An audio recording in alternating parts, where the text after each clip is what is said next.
कि यह इजराइल की यात्रा के लिए मान्य नहीं है। ख्वाजा आसिफ उन राजनेताओं में से एक हैं जो यहूदी राष्ट्र के साथ संबंधों को सामान्य बनाने के किसी भी विचार का जोरदार विरोध करते हैं। पिछले महीने उन्होंने इजराइल को इंसानियत के लिए एक अभिशाप बताया था और उस पर इस क्षेत्र में नरसंहार करने का आरोप भी लगाया था। हे गाइस, मैं तस्खीर और हम इस वीडियो में देखने वाले हैं इंडियन एनालिस्ट ओपनली प्रेज पाक on Trump Abraham accord issue.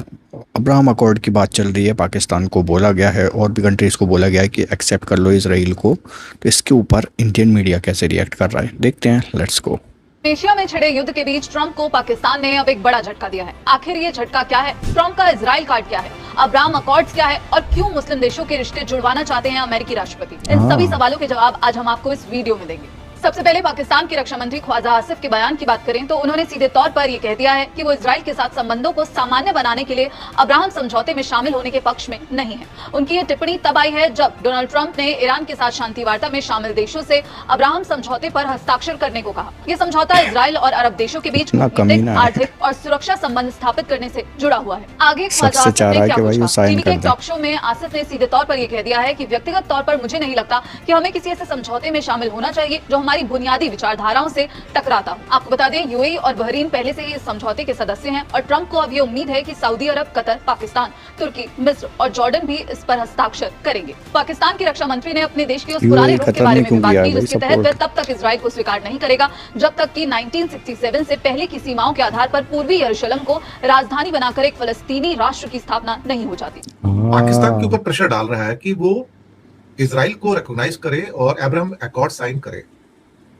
ये तो पाकिस्तान कभी भी नहीं करेगा साहब, मर जाएगा तो भी नहीं करेगा, क्योंकि इजरायलियों के साथ तो उनका जन्मजात की दुश्मनी है। और अगर कहीं इस सरकार ने इजराइल को रिकॉग्नाइज कर लिया तो उनका तख्ता पलट हो जाएगा। वहां पर पाकिस्तान की जनता नहीं छोड़ेगी उनको।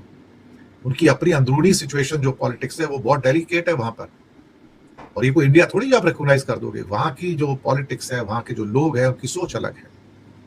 ईरान के ऊपर ठीक है, जो भी चल रहा है, जो डिलेमा इस टाइम चल रहा है, उसमें मारामारी अभी भी शुरू हुआ है और कुछ ना कुछ झड़पें हो रही हैं अभी भी हॉर्मुज़ के अंदर, अमेरिका और ईरान के बीच में, और कभी भी वो बड़ा रूप। जब से डोनाल्ड ट्रंप ने ये ऐलान किया है कि उस वक्त तक ईरान के साथ मुआहदा नहीं करूंगा जब तक मुस्लिम ममालिक अब्राहम अकॉर्ड पर दस्तखत नहीं करेंगे, उसके बाद से भारतीयों को तो जैसे मिर्चें लग गई। चीख चीख कर वो ये कहते दिखाई दिए कि पाकिस्तान अब बुरे तरीके से फंस चुका है। ट्रंप को वो ना नहीं कह पाएगा, पाकिस्तान की इंटरनल पॉलिटिक्स जो है वो भी उसे बर्बाद कर देगी, क्योंकि इजराइल को अब उसे तस्लीम करना पड़ेगा ट्रंप के कहने पर। लेकिन पाकिस्तान के पहले ख्वाजा आसिफ के बयान ने, जो कि पहले ही रोज़ उन्होंने वाजे कर दिया था कि ऐसा पॉसिबल नहीं है, और कल वाशिंगटन में बैठकर इसहाक डार, जो कि पाकिस्तान के वज़ीर ख़ारजा और नायब प्राइम मिनिस्टर हैं, उन्होंने प्रेस कॉन्फ्रेंस में ये वाजे कर दिया कि ऐसा कभी भी पॉसिबल नहीं हो सकता कि पाकिस्तान अब्राहम अकॉर्ड पर दस्तखत करे जब तक फ़लस्तीन की रियासत का क़याम और जेरूशलम को यानी बैतुल मक़दस को फ़लस्तीन का दारुल हुकूमत नहीं बनाया जाता। ये पाकिस्तान का वाज़ेह फर्म स्टांस था, जिसने भारतीयों को मज़ीद आग पर बैठा दिया। वजह क्या थी?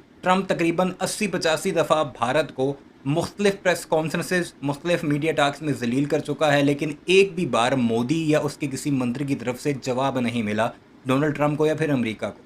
तो वो यही समझ बैठे कि पाकिस्तान भी खामोश हो जाएगा, जी मान लेगा, जिस तरह मोदी हर बात मानता है, रशिया से ऑयल न लेना, ईरान की चाबहार पोर्ट को छोड़ देना वगैरह वगैरह। लेकिन उन्हें इल्म नहीं था कि आगे पाकिस्तान और पाकिस्तान ने दो टोक अल्फाज में वाज़ेह कर दिया कि अब्राहम अकॉर्ड का पाकिस्तान के साथ कोई लिंक नहीं है उस वक्त तक जब तक फ़लस्तीनी रियासत का फ़लस्तीनियों की मर्ज़ी के मुताबिक क़याम अमल में नहीं आता। तो उस पर भारतीयों ने फिर से रोना शुरू कर दिया है। जो उनकी उम्मीदें थी पाकिस्तान को फिर से नीचे दिखाने की, वो खाक में मिली। तो देखते हैं। दोस्तों, ऐसा लगता है कि पाकिस्तान ने ट्रंप को बड़ा झटका दिया है। क्या है कि अगर आप देखोगे मिडिल ईस्ट में शांति लाने के लिए ट्रंप की एक कोशिश ये है कि जितने भी मुस्लिम मेजॉरिटी कंट्रीज हैं वो अब्राहम अकॉर्ड को शामिल हो जाएं, जिसमें पाकिस्तान का भी नाम लिया गया। ऑल्दो ये बहुत मुश्किल होने वाला है, मैं आपको वीडियो में बताऊंगा आगे, लेकिन यहाँ पर पाकिस्तान की तरफ से स्टेटमेंट आया है कि वो यहाँ पर ट्रस्ट नहीं कर सकता। आप देख सकते हो खबर, can not be trusted, Pakistan issues first response on Trump's offer to normalise ties with Israel.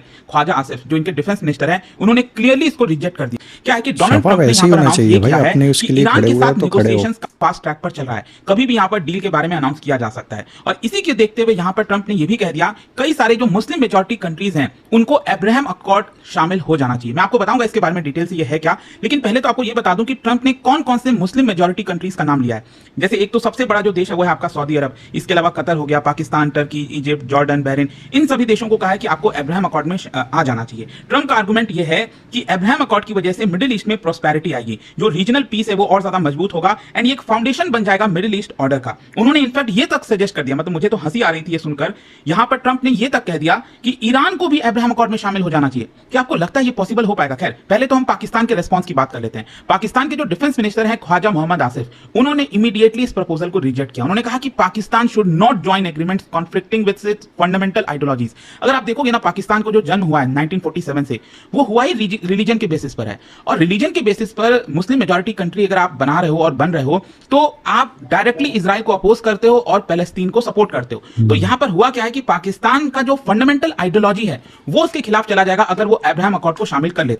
Pakistan कहा जा रहा है कि अमेरिका का ट्रंप का एकदम से सेवक हो गया है और जो ट्रंप कह रहे हैं वही कर रहा है, तो पाकिस्तान को भी बोलने की जरूरत कहां थी? कहां से इतनी उसके इतना हिम्मत आई कि वो बोल गया? शांत रहता। पाकिस्तान कुछ ऐसे मुद्दे हैं जिस पर वो किसी तरीके का कॉम्प्रोमाइज नहीं कर सकता। उन्होंने कहा हमारा रुख बिल्कुल साफ है कि ये हमें मंजूर नहीं है। उन्होंने पूछा आप उन लोगों के साथ कैसे बैठ सकते हैं जिनके कहे पर एक दिन के लिए भी भरोसा नहीं किया जा सकता। उन्होंने पाकिस्तान के पासपोर्ट का भी जिक्र किया जिस पर साफ तौर पर यह लिखा होता है कि यह इजराइल की यात्रा के लिए मान्य नहीं है। ख्वाजा आसिफ उन राजनेताओं में से एक हैं जो यहूदी राष्ट्र के साथ संबंधों को सामान्य बनाने के किसी भी विचार का जोरदार विरोध करते हैं। पिछले महीने उन्होंने इजराइल को इंसानियत के लिए एक अभिशाप बताया था और उस पर इस क्षेत्र में नरसंहार करने का आरोप भी लगाया था। आखिर अब सवाल उठता है कि क्या है ट्रंप का इजराइल कार्ड और क्या है अब्राहम अकॉर्ड्स। अगर हम बात करें तो अमेरिकी राष्ट्रपति डोनाल्ड ट्रंप ने ईरान के साथ डील की घोषणा की अटकलों के बीच अब ये इजराइल कार्ड चला है। उनका सीधे तौर पर यह कहना है कि ईरान के साथ समझौता तभी पूरा माना जाएगा जब अरब मुस्लिम देश अब्राहम अकॉर्ड्स में शामिल होंगे। इन मुस्लिम देशों में सऊदी अरब, कतर, पाकिस्तान, तुर्की, मिस्र, जॉर्डन और बहरीन शामिल है। ट्रंप का साफ तौर पर यह कहना है कि मुस्लिम देशों को इजराइल के साथ रिश्ते जोड़ने होंगे। ट्रंप ने साथ ही चेतावनी भी दी कि जो देश ऐसा नहीं करेंगे उन्हें ईरान अमेरिका डील का हिस्सा नहीं होना चाहिए। And Israel can not be trusted, ऐसा उनका कहना है। पाकिस्तान का जो ऑफिशियल पोजीशन है दैट इजराइल रिमेन्स अनचेंज, वो यहां पर अलग हो जाएगा। तो एक प्रकार से उन्होंने यह कह दिया कि Pakistan passport historically did not recognise Israel as a valid destination.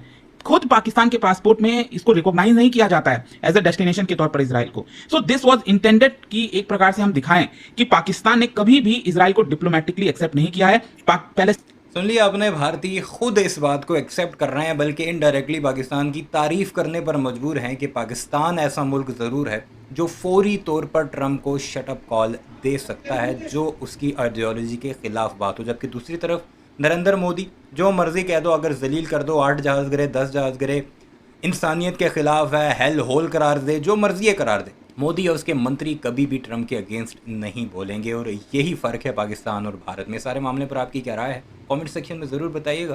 तो ये बहुत ही अमेजिंग खबर है कि पाकिस्तान ने अब्राहम अकॉर्ड को तो रिजेक्ट किया, ख्वाजा आसिफ ने किया, और बहुत इमीडिएटली इस चीज़ को रिजेक्ट कर दिया पाकिस्तान ने कि हम लोग एक्सेप्ट नहीं कर सकते, हमारी आइडियोलॉजी के ख़िलाफ़ है। और पाकिस्तान ने इतनी जल्दी जवाब दे दिया जो कि हमें देना चाहिए बहुत सारे मुद्दों पर। यही चीज़ इंडियन मीडिया में भी डिस्कस हो रही है और इसकी तारीफ़ हो रही है इस चीज़ की कि पाकिस्तान इस चीज़ पर समझौता नहीं करेगा, चाहे सामने अमेरिका हो, इजराइल हो या कोई भी हो। इजराइल को एक्सेप्ट नहीं किया जा सकता, और जिन्होंने कर लिया है कुछ मुस्लिम कंट्रीज़ ने, एक दो ने कतर और यूएई की बता रहे हैं, तो उसके ख़िलाफ़ तो वैसे भी सीन चल रहा है सऊदी वगैरह का। और दूसरे मुस्लिम कंट्रीज़ जो हैं, इतने ज़्यादा ब्रूटैलिटी के बाद इजराइल को एक्सेप्ट तो बिल्कुल नहीं किया जा सकता। शर्त यह है पाकिस्तान की तरफ से कि जेरूसलम को राजधानी और उसको एक अलग स्टेट मतलब पूरा घोषित कर दिया जाए फ़िलिस्तीन को, और उसको भी एक दर्जा दिया जाए। तो ये चीज़, ये डिमांड के बाद शायद एक्सेप्ट कर लिया जाए। अमेरिका इतना कमीनापन कर रहा है भाई, लोग इतनी ब्रूटैलिटी के बाद, इतने लोगों को मरवाने के बाद कह रहा है भाई इसको एक्सेप्ट कर लो मुस्लिम कंट्रीज से ही, और मुस्लिम्स को ही मरवाया है उसने। कितना कमीना है भाई, सोच सकते हो आप इस चीज़ को लेकर। तो आप लोगों का क्या मानना है कमेंट सेक्शन में ज़रूर बताना। एंड करते हैं फिलहाल वीडियो को। Take care, bye.